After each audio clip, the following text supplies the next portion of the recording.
Bonjour et bienvenue à tous. La séquence de ce jour est consacrée aux enjeux et perspectives du développement durable. Après la période de développement définie par les objectifs du millénaire pour le développement, encore appelé OMD, qui devait être atteint en 2015, la conférence de Rio plus 20 a approuvé le concept d'objectifs de développement durable ou ODD. Ces ODD ont donc vu le jour lors de la conférence de Rio. Cet ensemble d'objectifs universels a été élaboré en vue de relever les défis urgents auxquels notre monde est confronté sur le plan écologique, politique et économique. Quel regard portons-nous sur les ODD? Quels sont les défis et les opportunités à saisir? Comment rendre leur mise en œuvre effective? Ce sont ces questions qui vont servir de trame à notre réflexion dans les lignes qui suivent. Posons maintenant notre regard global sur les ODD. Pour une littérature abondante, le nouveau programme des ODD, contrairement aux OMD, a une dimension globale et couvre l'ensemble des enjeux de développement, au nord comme au sud.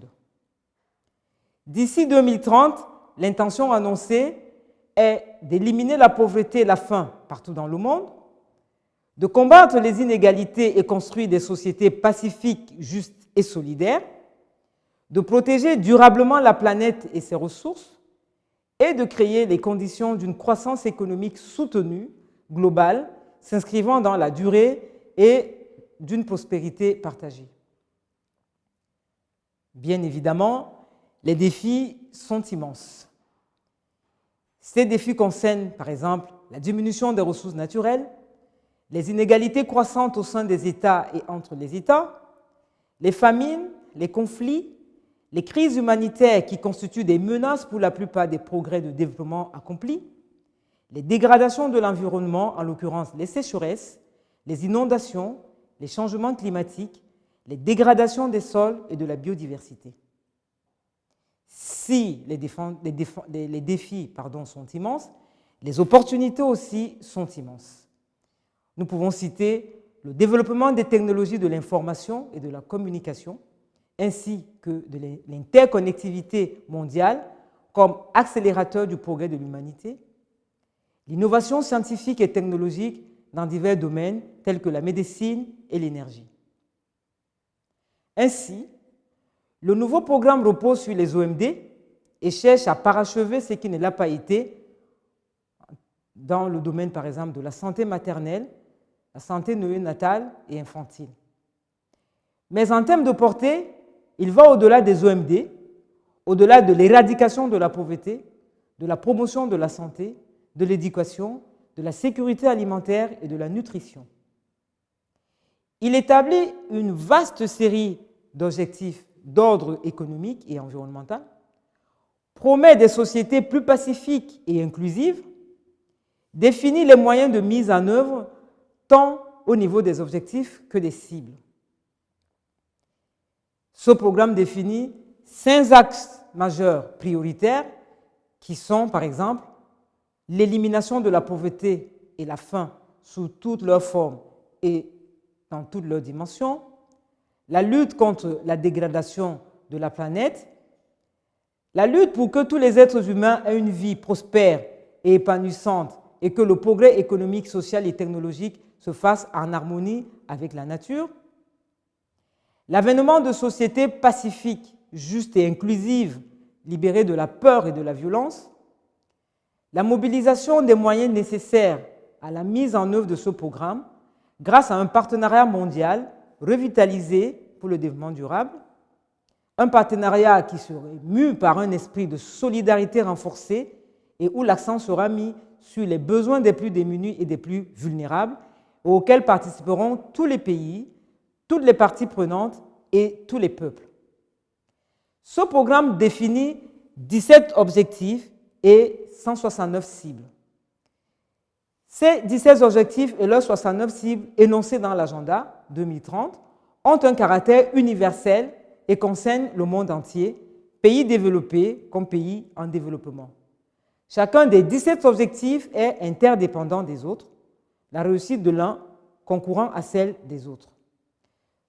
Ce sont ces objectifs et cibles qui guideront l'action à mener au cours des 15 prochaines années. Mettons le focus maintenant sur la mise en œuvre. Chaque ODD compte parmi ses cibles des cibles et moyens de mise en œuvre. Le plan d'action d'Addis Abeba sur le financement adopté en juillet 2015 vient préciser les cibles sur les finances. Le forum politique de haut niveau jouera un rôle central dans la conduite du suivi et de l'évaluation. Concernant les acteurs, les gouvernements sont les premiers responsables du suivi et de l'évaluation au niveau national, régional et mondial. Ainsi, chaque pays est appelé à traduire les objectifs de développement durable au niveau national et les articuler avec les différents dispositifs existants. Le programme de développement durable pour 2030 prévoit un mécanisme de suivi et d'examen à 3 niveaux, au niveau national, régional et global. Au niveau national, les progrès réalisés par les États seront contenus dans des rapports nationaux. Au niveau régional, les forums régionaux examineront le suivi des ODD par sous-région.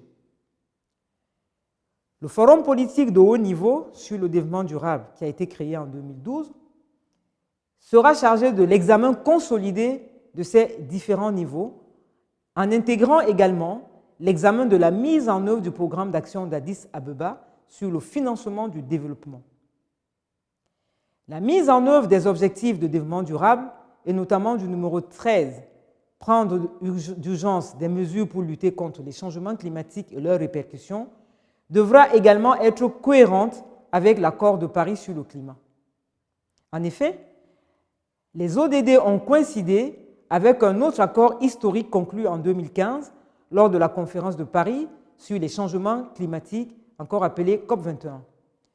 Avec le cadre de Sendai pour la réduction des risques de catastrophes ratifié au Japon en mars 2015, ces accords définissent un ensemble de normes communes et de cibles atteignantes pour réduire les émissions de carbone, gérer les risques liés au changement climatique et aux catastrophes naturelles et renforcer les capacités de relèvement post-crise.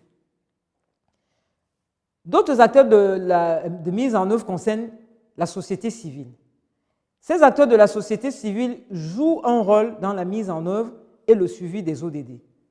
À ce propos, Ban Ki-moon, secrétaire général des Nations Unies, déclarait « Le nouveau programme doit faire partie du contrat entre la population, notamment la société civile et les entreprises responsables et les gouvernements sur les plans tant national que local. » Dans leur relation avec les pouvoirs publics, ces acteurs peuvent créer des espaces d'échange et de réflexion pour garantir aux citoyens l'accès à une information crédible, complète et utile sur les politiques publiques en matière de développement durable.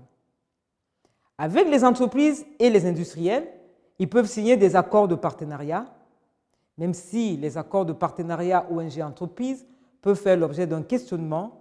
Plusieurs auteurs montrent que ces instruments aident les ONG et les entreprises à réaliser le développement durable. Par exemple, les acteurs de la société civile peuvent vérifier le respect des normes sociales.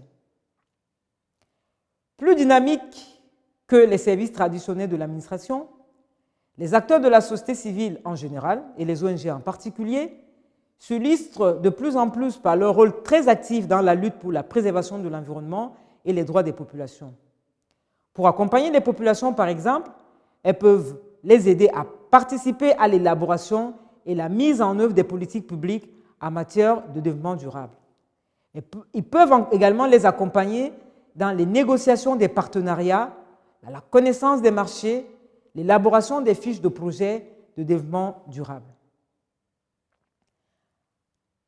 Avec cette séquence consacrée aux enjeux et perspectives du développement durable, nous arrivons au terme de notre module sur le concept de développement durable.